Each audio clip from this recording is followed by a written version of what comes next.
Hello, once again, good morning all of you.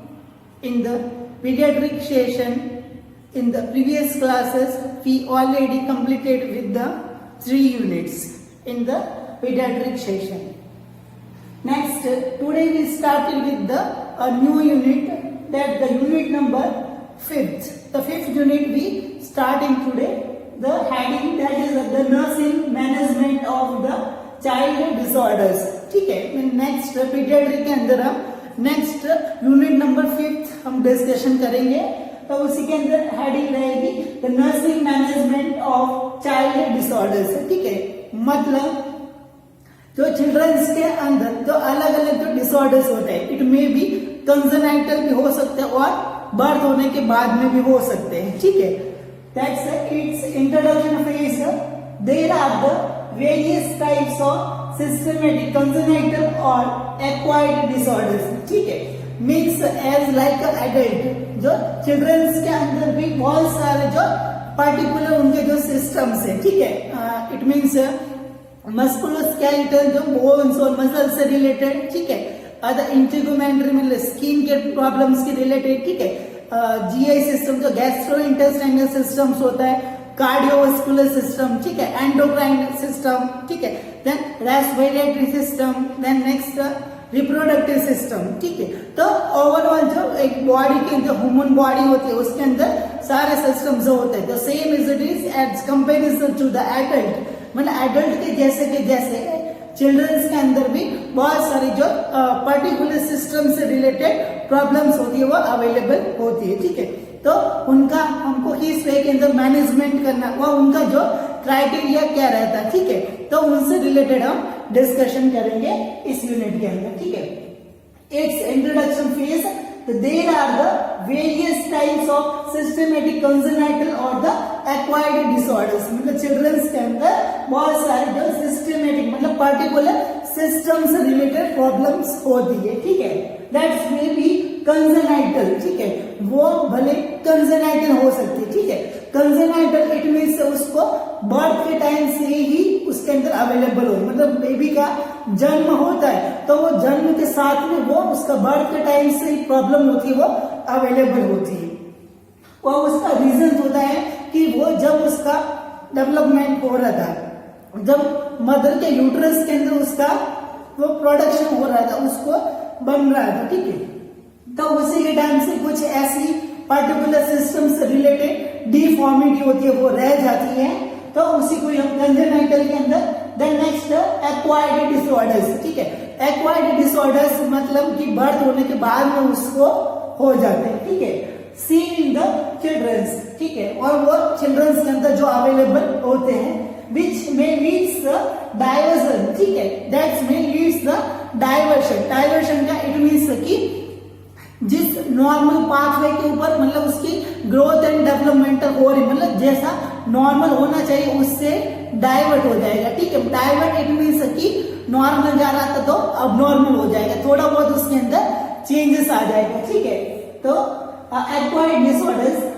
seen in the children which may leads diversion of the growth and development. ठीक है, मतलब individual children's का growth and development उसके अंदर diversion होता है वो अवेलेबल हो सकता है. ठीक है, इसी के साथ में difficult to survive the life, और जीवन को जीने के उसके अंदर डिफिकल्ट है. मतलब बहुत सारी जो सिस्टमेटिक प्रॉब्लम्स उसके अंदर यदि रहती है. ठीक है, तो उसको जो लाइफ को सर्वाइव करने के लिए बहुत ही एफर्ट मतलब उसको बहुत सारी प्रॉब्लम को फेस करना पड़ता है. ठीक है, then next so early diagnose and the management is needed. ठीक है, और इसी की वजह से अर्ली उसका मैनेजमेंट, उसको डायग्नोस करके उसका मैनेजमेंट करना जरूरी रहता है. ठीक है, ओके, तो this all about the introduction about the nursing management of the child disorders.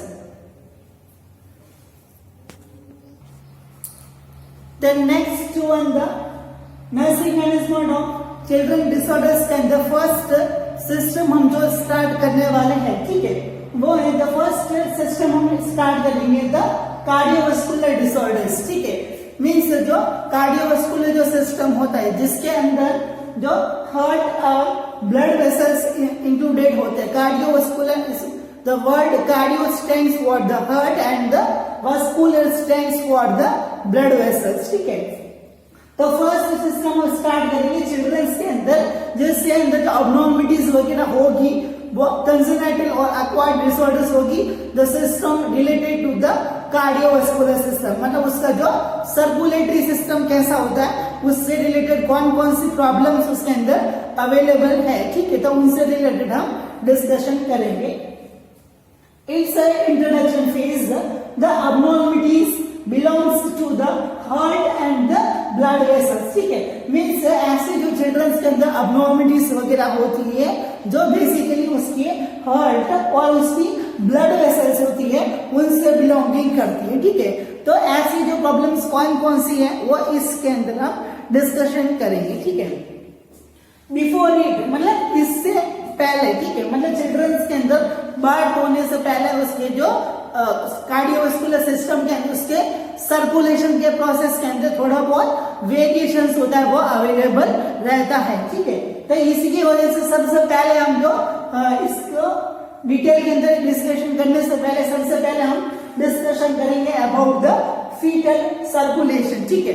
Fetal circulation it means कि एडल्ट और चिल्ड्रन, ठीक है। तो एडल्ट के अंदर जैसा जो सर्कुलेशन का जो सिस्टम होता है, ठीक है, मतलब जो सर्कुलेशन का जो प्रोसेस होता है, वो चिल्ड्रंस के अंदर बर्थ होने के टाइम उसके अंदर वेरिएशंस रहती है, ठीक है। मतलब स्ट्रक्चरल उसके अंदर बहुत ही चेंजेस होता है, ठीक है।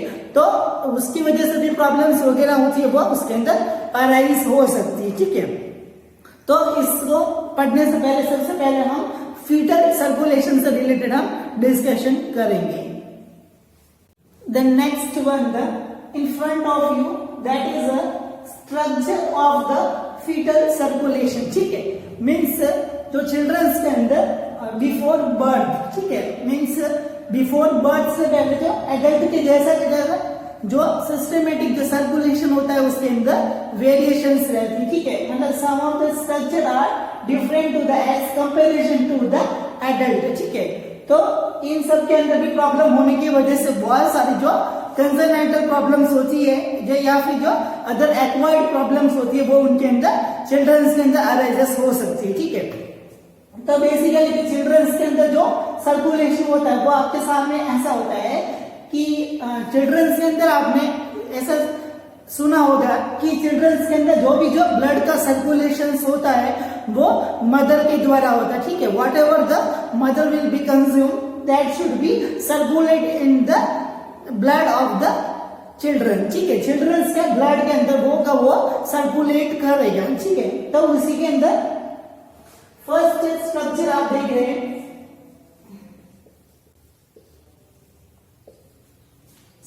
सबसे पहले स्टार्टिंग होती है प्लेसेंटा से, ठीक है। ये जो प्लेसेंटा वाला जो स्ट्रक्चर होता है वो मदर के यूट्रस के द्वारा जुड़ा हुआ होता है, ठीक है। फिर उसी प्लेसेंटा वाले स्ट्रक्चर से जो एक अम्बिलिकल कॉर्ड, एक जो स्ट्रक्चर अम्बिलिकल कॉर्ड होती है वो अराइज होती है at the point of the placenta, ठीक है। प्लेसेंटा से उसके अंदर अम्बिलिकल कॉर्ड निकलती है और उसी अम्बिलिकल कॉर्ड के अंदर दो ब्लड वेसल्स होती है, ठीक है। ये जो ब्लड वेसल्स होती है दोनों एक ऑक्सीजनेटेड ब्लड लेके जाती है और एक होती है वो डीऑक्सीजनेटेड ब्लड होती है वो लेके जाती है, ठीक है। तो इसी सर्कुलेशन के अंदर आप देखिए कि ये जो सबसे पहले जो आर्टरी, ये जो वेन है,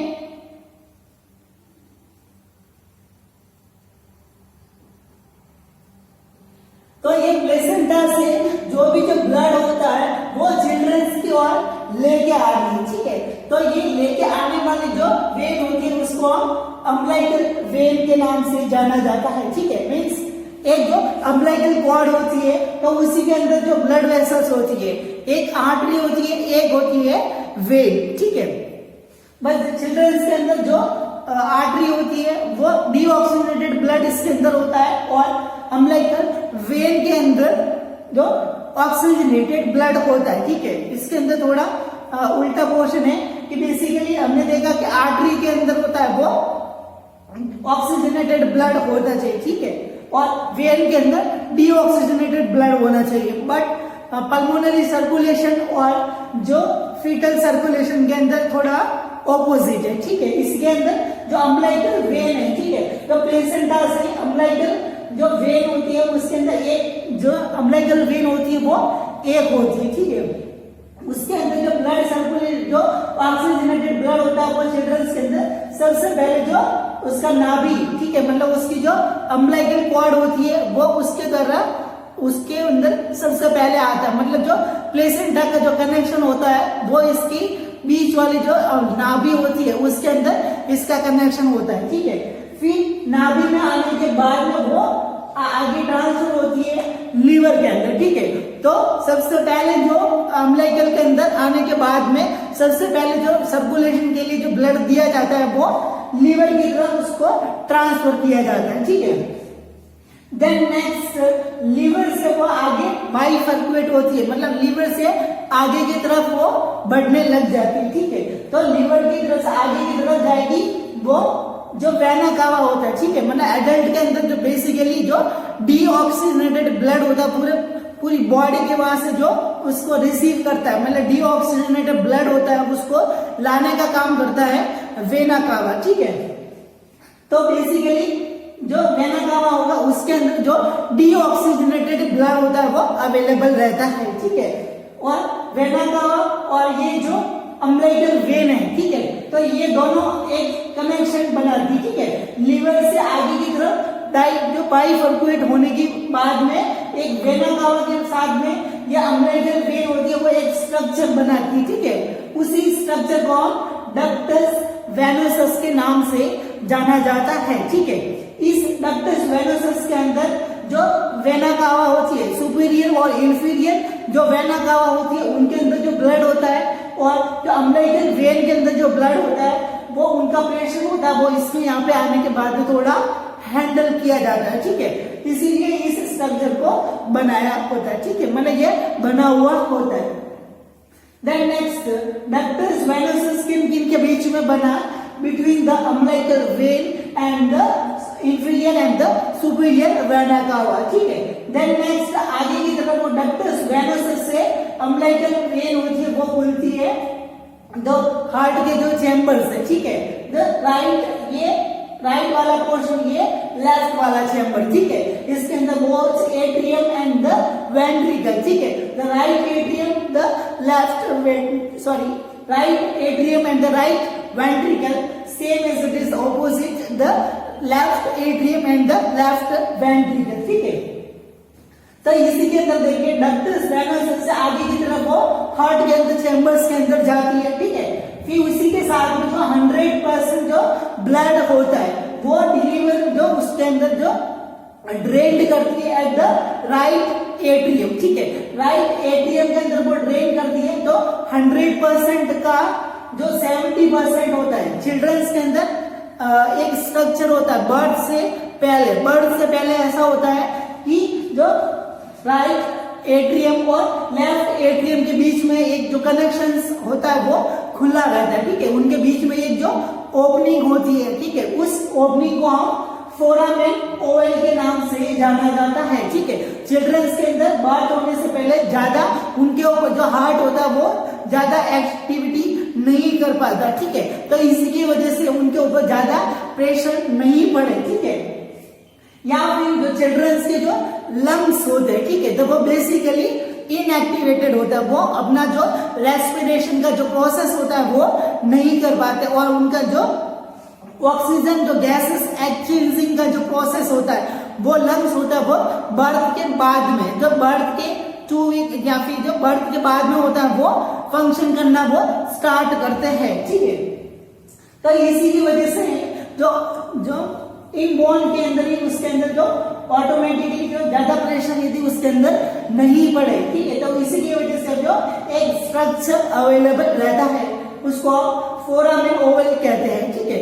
तो उसी स्ट्रक्चर से जो अम्बिलिकल वेन से जो 100% जो ब्लड आया है, ठीक है, वो डायरेक्टली 70% उसका जो पोर्शन है वो लेफ्ट एट्रियम के अंदर चला जाएगा, ठीक है। तो लेफ्ट एट्रियम के अंदर चला जाएगा, फिर उसके अंदर बचा हुआ जो 30% जो ब्लड होता है वो आगे की तरफ ड्रेन करेगा एट द राइट वेंट्रिकल, और राइट वेंट्रिकल से भी वापस वो पल्मोनरी सर्कुलेशन के अंदर जाएगा। ठीक है, मतलब लंग्स अभी तक इनएक्टिवेट है, बट उसको लंग्स को भी उसका मैचुरेशन करने के लिए जो थोड़ा बहुत अमाउंट के अंदर जो ब्लड का रिक्वायरमेंट रहता है। ठीक है, तो इसीलिए वजह से 30% जो कम अमाउंट का ब्लड होता है वो उसको उसकी जो मैचुरेशन जो नीड्स होती है उसको फुलफिलमेंट करने के लिए उसके ऊपर डिलीवर होता है। ठीक है, तो 30% जो ब्लड होता है वो पल्मोनरी सर्कुलेशन के अंदर आता है। ठीक है,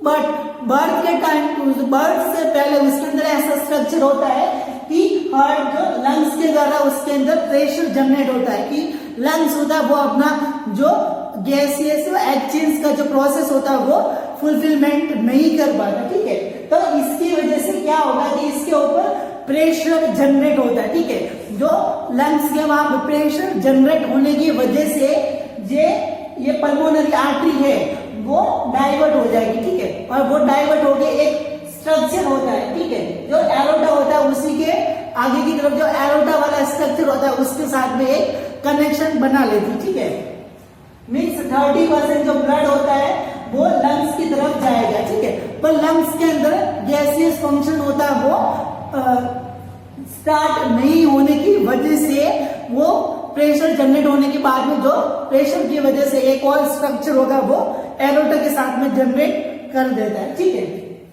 तो उसी स्ट्रक्चर को जो कनेक्शन होता है between the pulmonary artery and the aorta, ठीक है, तो उसी को हम डक्टस आर्टरियोसस के नाम से जाना जाता है। ठीक है, ये एरोटा वाला पोर्शन है, ये पल्मोनरी, तो ये दोनों के बीच में जो कनेक्शंस हैं, ठीक है, उसको हम डक्टस आर्टरियोसस के नाम से जाना जाता है। ठीक है, देन नेक्स्ट, अभी 30% जो ब्लड होता है वो लंग्स के द्वारा जो उसको जितना जरूरत होता है उतना उसको दिया जाता है। फिर उसके अंदर का जो आगे की तरफ डक्टस जो एरोटा के अंदर डायरेक्टली चला जाता है। ठीक है, जब वो 30% जो ब्लड होता है वो अगेन जो एरोटा की तरफ उसको फ्लो करेगा। ठीक है, देन नेक्स्ट जो 70% जो ब्लड है डायरेक्टली जो लेफ्ट एट्रियम के अंदर आया था, ठीक है, वो आगे की तरफ फ्लो करेगा, लेफ्ट वेंट्रिकल से एरोटा की तरफ जाएगा, और एरोटा के अंदर 70% ब्लड आने के बाद में जो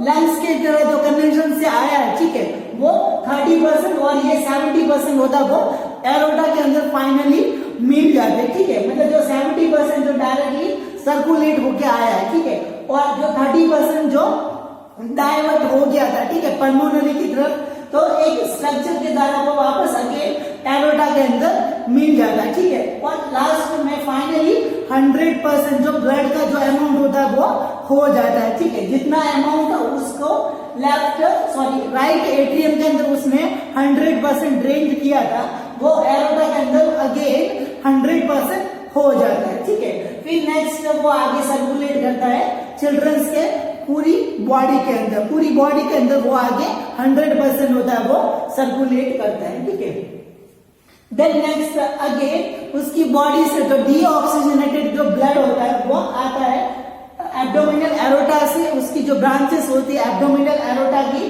फिर वो इलियक आर्टरी से कनेक्शन निकलता है हाइपोगैस्ट्रिक आर्टरी, और इसी हाइपोगैस्ट्रिक आर्टरी से आगे की तरफ एक कनेक्शन निकलता है अम्बिलिकल कॉर्ड। ठीक है, जो हाइपोगैस्ट्रिक होती है उसका कनेक्शन होता है अम्बिलिकल, जो अम्बिलिकल वाला जो पार्ट होता है चिल्ड्रंस के बीच वाले पोर्शन के एब्डोमिनल एरिया के अंदर, तो अम्बिलिकल से वापस जो डीऑक्सीजनेटेड ब्लड होता है उसको लेके जाने के लिए एक जो आर्टरी होती है, ठीक है, वो अम्बिलिकल आर्टरी होती है, वो प्लेसेंटा के अंदर जाती है। ठीक है, और प्लेसेंटा के अंदर जो अम्बिलिकल जो कॉर्ड होती है उसके अंदर अम्बिलिकल आर्टरी होती है, वो 2 नंबर के अंदर, मतलब जो 2 अमाउंट उसके अंदर होता है। ठीक है, तो वो अम्बिलिकल आर्टरी होती है, वो अम्बिलिकल कॉर्ड के अंदर 2 होती है, जो क्या करती है कि चिल्ड्रंस के अंदर का जो डीऑक्सीजनेटेड ब्लड होता है वो लेके जाती है प्लेसेंटा के अंदर, और प्लेसेंटा के अंदर जो मदर का ट्रांसफर जब दिया जाता है और मदर के अंदर होता है वो जो गैसियस एक्सचेंज होता है वो अवेलेबल होता है, ठीक है। बट बेसिकली आपने देखा कि जो गैसेस को एक्सचेंज करने का जो मेटाबॉलिज्म का प्रोसेस होता है वो बेसिकली लंग्स का होता है, बट चिल्ड्रंस के अंदर ये जो फंक्शन होता है वो अभी तक स्टार्ट नहीं होता है, तो ये सब स्ट्रक्चर होता है वो उसके अंदर अवेलेबल होता है, ठीक है। देन नेक्स्ट ये फीटल सर्कुलेशन वो चिल्ड्रंस के अंदर अवेलेबल रहता है। बर्थ के टाइम पे ये जो स्ट्रक्चर होता है वो एडल्ट के जैसा का जैसा कन्वर्ट हो जाता है, ठीक है। तो कन्वर्ट कैसे होगा कि ये जो फोरामेन जो ओवल है, ठीक है, वो क्लोज हो जाता है, डक्टस वेनोसस होता है वो क्लोज हो जाता है, वॉल्व होते हैं वो सारे मैचर हो जाते हैं, ठीक है। देन नेक्स्ट एरोटा जो डक्टस आर्टरियोसस होता है जो ये भी उसके अंदर मैचर हो जाता है, वो फ्यूज्ड हो जाता है, ठीक है। और सारा जो प्रोसेस होता है, ठीक, उसके अंदर अम्बिलिकल आर्टरी और अम्बिलिकल वेन होती है वो भी बर्थ के टाइम के उसके अंदर डिस्कनेक्ट हो जाती है, ठीक है। और लंग्स होता है वो अपना फंक्शन होता है वो स्टार्ट कर देता है, ठीक है। बट बाय चांस, ठीक है, चिल्ड्रंस के अंदर ये स्ट्रक्चर फोरामेन ओवल अभी भी बर्थ के टाइम के बाद में भी उसके अंदर ओपन रह जाता है, ठीक है। और ये डक्टस वेनोसस डक्टस आर्टरियोसस ये फ्यूज्ड हो जाने चाहिए, ठीक है। बट अभी भी उसके अंदर जो फ्यूजन होता है वो नहीं हुआ है, तो बहुत सारी जो प्रॉब्लम्स होती है वो अराइजेस हो सकती है, और वे सारी जो प्रॉब्लम्स होती है वो उसके अंदर बर्थ के टाइम से ही अवेलेबल रहती है, ठीक है। तो वो नेक्स्ट क्लासेस के अंदर हम डिस्कशन करेंगे आगे वाले सेशन के अंदर, ठीक है। ओके, तो these all about the foetal circulation. Then next one, in the cardiovascular disorders, first one we started with the congenital heart disorders, ठीक है। मीन्स चिल्ड्रंस के अंदर जो सबसे पहले हम डिस्कशन करेंगे कि the nursing management of the child disorders, ठीक है। चिल्ड्रंस के अंदर कौन कौन से जो डिसऑर्डर्स होते हैं वो अवेलेबल रहते हैं, ठीक है। उसी के अंदर सबसे पहले हमने स्टार्ट किया है कार्डियोवास्कुलर सिस्टम, ठीक है। तो हार्ट और उसकी ब्लड वेसल से रिलेटेड। देन नेक्स्ट इसी के अंदर जो सबसे पहले हम लेंगे कंजेनिटल हार्ट डिसऑर्डर्स, ठीक है। मीन्स हार्ट और उस जो ब्लड वेसल्स होती है उसी के अंदर, ठीक है, जो ऐसी कौन कौन सी जो प्रॉब्लम्स होती है चिल्ड्रंस के अंदर जो बर्थ के टाइम से ही उसके अंदर अवेलेबल रहती है, ठीक है। तो उनके अंदर जो कौन कौन सी रहती है तो उनसे रिलेटेड उनका मैनेजमेंट, उनका डायग्नोसिस या फिर उनका जो ओवरऑल जो क्राइटेरिया क्या होता है उनसे रिलेटेड हम डिस्कशन करेंगे, ठीक है। The meaning of the definition of the congenital heart disorders, it is defined as it is structural and functional abnormalities, ठीक है। It means structural it means जो एक्चुअल में जो नॉर्मल के अंदर जो बर्थ के टाइम जो स्ट्रक्चर होना चाहिए हार्ट और ब्लड वेसल्स का, मतलब नॉर्मली जो पर्सन के ह्यूमन बॉडी के अंदर जो स्ट्रक्चर होना चाहिए आफ्टर बर्थ, ठीक है। तो ऐसा यदि स्ट्रक्चर यदि नहीं है, ठीक है, तो वो ऐसा शेप और उसका जो साइज, ठीक है, तो वो उसके अंदर यदि वेरिएशंस उसके अंदर है, ठीक है, अबनॉर्मल है। देन नेक्स्ट फंक्शनल, ठीक है, या तो फिर उसके स्ट्रक्चर के अंदर अबनॉर्मलिटी हो सकती है या फिर उसका फंक्शन के अंदर, ठीक है, मतलब जो सर्कुलेशन का फंक्शन, अदर जो ब्लड जो बीपी मेंटेनेंस करने का, तो अदर जो उसके ऑर्गन्स और उस पर्टिकुलर हार्ट के जो पार्ट्स का जो फंक्शंस होता है वो यदि परफॉर्म नहीं कर पाता है या फिर उसके अंदर अबनॉर्मलिटी रहती है at the time of the birth, ठीक है। The structural and the functional abnormalities in the heart and the blood vessels of the newborn, ठीक है, which present within at the time of birth, ठीक है, और वो उसके अंदर अवेलेबल रहती है, ठीक है। तो at the with in the time of birth, मतलब बर्थ के टाइम से ही उसके अंदर ये सब स्ट्रक्चरल और फंक्शनल जो अबनॉर्मलिटीज अवेलेबल रहती है related to the heart and the blood vessels, ठीक है। तो वो हम कहेंगे कंजेनिटल हार्ट डिसऑर्डर्स, ठीक है। देन नेक्स्ट वन द जो कंजेनाइटल हार्ट डिसऑर्डर्स होते हैं, ठीक है। तो बेसिकली जो चिल्ड्रंस के अंदर जो कंजेनाइटल जो हार्ट डिसऑर्डर्स होते हैं, ठीक है, तो उसी के अंदर जो अल्टरेशन होने के साथ साथ में वो अल्टरेशन होता है, उसके कुछ प्रिंसिपल होते हैं, ठीक है। मीन्स तो कंजेनाइटल हार्ट डिसऑर्डर्स के अंदर जो सर्कुलेशन का जो प्रोसेस होता है, ठीक है, उसके अंदर वेरिएशंस आ जाती है, ठीक है।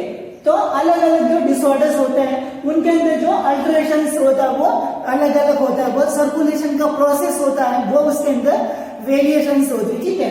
तो उसी आईडी के अंदर हम पढ़ेंगे the principle of the alteration, means जो कंजेनाइटल जो हार्ट डिसऑर्डर्स है, ठीक है, तो उनके अंदर जो सर्कुलेशन का क्या प्रिंसिपल रहेगा, ठीक है। मीन्स सर्कुलेशन होता है वो किस वे का टाइप का होगा, ठीक है। तो उसी के अंदर हम डिस्कशन होगा, दो टाइप्स के जो प्रिंसिपल्स इसके अंदर इंक्लूडेड किए गए हैं, ठीक है। The first one the left to right shunting, ठीक है। The left to right shunting मतलब फर्स्ट शंटिंग के अंदर क्या होगा कि हार्ट का स्ट्रक्चर, ठीक है, हार्ट के दो कंपार्टमेंट होते हैं, ठीक है, राइट वाला कंपार्टमेंट एंड द लेफ्ट वाला कंपार्टमेंट, ठीक है। बेसिकली नॉर्मल वे के अंदर क्या होता है कि राइट वाला पोर्शन और लेफ्ट वाला पोर्शन, ठीक है, दोनों के अंदर जो प्रेशर होता है, ठीक है, ब्लड का सर्कुलेशन का जो प्रेशर होता है वो बैलेंस वे के अंदर जाता है, ना इस पोर्शन के अंदर ज्यादा होता है और ना इस पोर्शन के अंदर ज्यादा होता है, ठीक है, बैलेंसिंग वे के अंदर चलता है। तो नॉर्मल जो स्ट्रक्चर होता है उन सारे एरिया के अंदर उसको ब्लड का अमाउंट होता है वो पहुंच जाता है, ठीक है।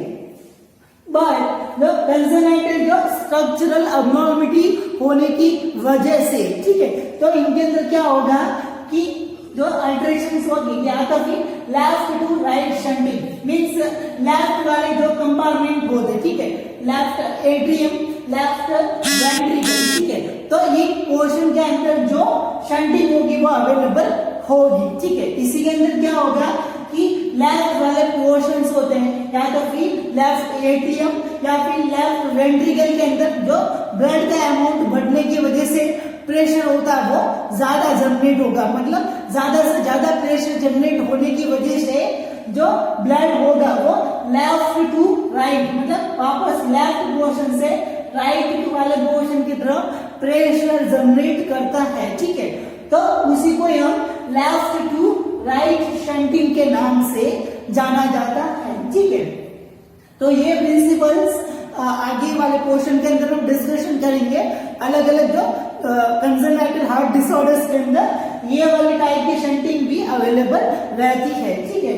देन नेक्स्ट वन आता है राइट टू लेफ्ट शंटिंग, ठीक है, मीन्स इसी का ऑपोजिट, ठीक है। ऑपोजिट इसी के अंदर क्या होगा कि जो राइट वाला कंपार्टमेंट होता है, ठीक है, as means the right atrium and the right ventricle, ठीक है। तो इस स्मॉल कंपार्टमेंट के अंदर से जो ब्लड होता है वो प्रेशर उसके अंदर ज्यादा जनरेट होता है, ठीक है, मतलब हायर अमाउंट उसका ब्लड होने की वजह से जो प्रेशर उसके अंदर जनरेट होता है, तो लेफ्ट जो कंपार्टमेंट होता है उसके अंदर प्रेशर होता है वो कम होता है, तो इसकी तरह से ज्यादा उसके ऊपर प्रेशर जनरेट होता है और ब्लड सर्कुलेशन करता है वो राइट कंपार्टमेंट से लेफ्ट कंपार्टमेंट की तरफ जाता है और वो भी हायर प्रेशर के द्वारा, ठीक है। तो इसी के अंदर जो शंटिंग होगी वो राइट टू लेफ्ट पोर्शन के अंदर शंटिंग रहती है, ठीक है। ओके, तो these all about the congenital heart disorder से रिलेटेड जो उनका मैकेनिज्म रहेगा, ठीक है। तो उसी के अंदर सर्कुलेशन का मैकेनिज्म के लिए दो प्रिंसिपल्स होते हैं, ठीक है। तो left to right shunting and the right to left shunting रहेगा, ठीक है। तो ये प्रॉब्लम्स होती है, ये जो प्रिंसिपल्स होता है आगे वाले जो सेशन में उसके जो टॉपिक्स के अंदर आपको बता, ठीक है। देन नेक्स्ट वन आता है the heading is the classification of the congenital heart disorders, ठीक है। मीन्स जो चिल्ड्रंस के अंदर जो कार्डियक जो डिसऑर्डर्स होता है उनके अंदर फर्स्ट जो हेडिंग हम डिस्कशन करने वाले हैं about the congenital heart disorders, ठीक है। जो कंजेनिटल हार्ट डिसऑर्डर्स होता है वो कौन कौन से होते हैं, ठीक है। तो उनका क्लासिफिकेशन आपके सामने as according to the mechanism process, ठीक है। मीन्स जो कार्डियक जो कंजेनाइटल प्रॉब्लम्स होती है तो वो उसके अंदर यदि अवेलेबल होती है तो उसकी वजह से उसका मैकेनिज्म मतलब वो कंडीशंस होती है, वो कौन सी सिचुएशंस होती है वो लीड्स करती है, मतलब किसी जो कंजेनाइटल प्रॉब्लम होने की वजह से उसके अंदर क्या मैकेनिज्म प्रोसेस होगा, ठीक है। तो उसी के बेस के ऊपर उसको कंजेनाइटल डिसऑर्डर्स को 3 पोर्शन के अंदर उसको डिवीजन किया जाता है, ठीक है। उसी के अंदर आएगा acyanotic alteration, the cyanotic alterations and the obstructive alterations, ठीक है। द वर्ड असाइनोटिक, ठीक है, असाइनोटिक इट मीन्स कि कंजेनाइटल हार्ट डिसऑर्डर्स होने की वजह से भी बट चिल्ड्रंस के अंदर साइनोसिस इट मीन्स ऑक्सीजन का जो लेवल होता है वो मेंटेनेंस रहेगा, ठीक है। उसके अंदर ऑक्सीजन की कमी होगी वो नहीं होगी, ठीक है। भले उसके अंदर जो अबनॉर्मलिटी भले उसके अंदर अवेलेबल है बट उसकी वजह से ब्लड होगा वो सर्कुलेट हो जाएगा, न्यूट्रिएंट्स उसके अंदर मिल जाएंगे और उसी के अंदर जो ऑक्सीजन का लेवल होता है वो भी उस सर्कुलेट के द्वारा मिल जाएगा, ठीक है। बट साइनोसिस वाली कंडीशन होती है वो नहीं होगी, ठीक है। और cyanotic it means the absence of the cyanotic conditions, ठीक है। उसी के अंदर आएगा द आर्टियल सेप्टल डिफेक्ट, ठीक है। The ASD stands for the arterial septal defect, ठीक है। Then next the VSD, ठीक है। VSD it means the ventricular septal defect. Then next third one आता है the PDA, ठीक है। The PDA it means the patent ductus arteriosus, ठीक है। इनका डिटेल के अंदर नेक्स्ट सेशन के अंदर हम अगली क्लासेस के अंदर हम डिस्कशन करेंगे डिटेल के अंदर, it just for the classification only. Then next one group आता है साइनोटिक अल्टरेशंस, ठीक है। मीन्स ये बहुत ही जो डेंजरस सिचुएशंस इसके अंदर होती है क्योंकि ये डिसऑर्डर्स अल्टरेशन प्रेजेंट होने के बाद में चिल्ड्रंस के अंदर साइनोसिस वाली कंडीशंस आ जाती है, ठीक है। मतलब इनडायरेक्टली उसके अंदर जो सर्कुलेशन होता है वो प्रॉपरली मैनर के अंदर उसके अंदर नहीं हो पाता, ठीक है। तो उसी की वजह से ही जो साइनोटिक अल्टरेशंस होता है मतलब साइनोसिस वाली कंडीशंस होती है वो हो जाती है, ठीक है। इसके वजह से जो चिल्ड्रंस के अंदर जो डिफिकल्टी उसके अंदर अराइजेस हो जाती है, ठीक है। उसके अंदर कौन कौन सी प्रॉब्लम्स आती है साइनोटिक अल्टरेशन के अंदर? द TOF, ठीक है, the tetralogy of Fallot and the tricuspid atresia and the truncus arteriosus, ठीक है। The truncus arteriosus and the hypoplastic left heart syndrome, ठीक है। hypoplastic left heart syndrome, tetralogy of Fallot, tricuspid atresia and the truncus arteriosus, ठीक है।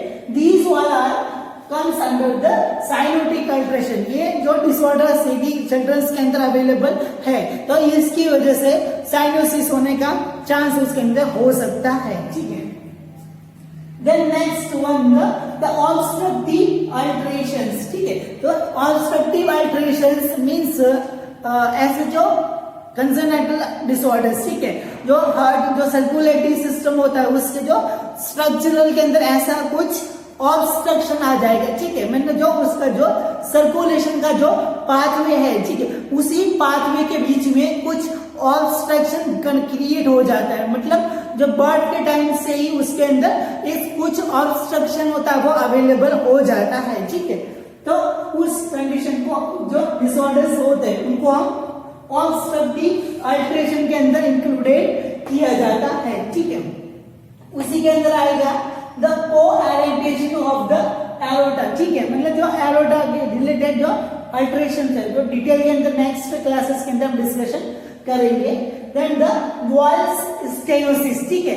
The walls stenosis मतलब different types के जो normal जो हार्ट के अंदर जो वॉल्स अवेलेबल रहते हैं, ठीक है। जो वॉल का जो फंक्शन जो ऑलरेडी आपको पता होगा, ठीक है। तो एज लाइक पल्मोनरी वॉल, ठीक है, द माइट्रल वॉल, ठीक है, अदर जो वॉल्स होते हैं, ठीक है, तो उन वॉल के अंदर जो स्टेनोसिस, ठीक है, जो अलग अलग टाइप के जो वॉल होता है उनके अंदर स्टेनोसिस होने की वजह से वो कंडीशन अराइज होती है, वो ऑब्स्ट्रक्टिव अल्ट्रेशन के अंदर इनको इंक्लूडेड किया जाता है, ठीक है। ओके, तो these are about the classification of the congenital heart disorders, ठीक है।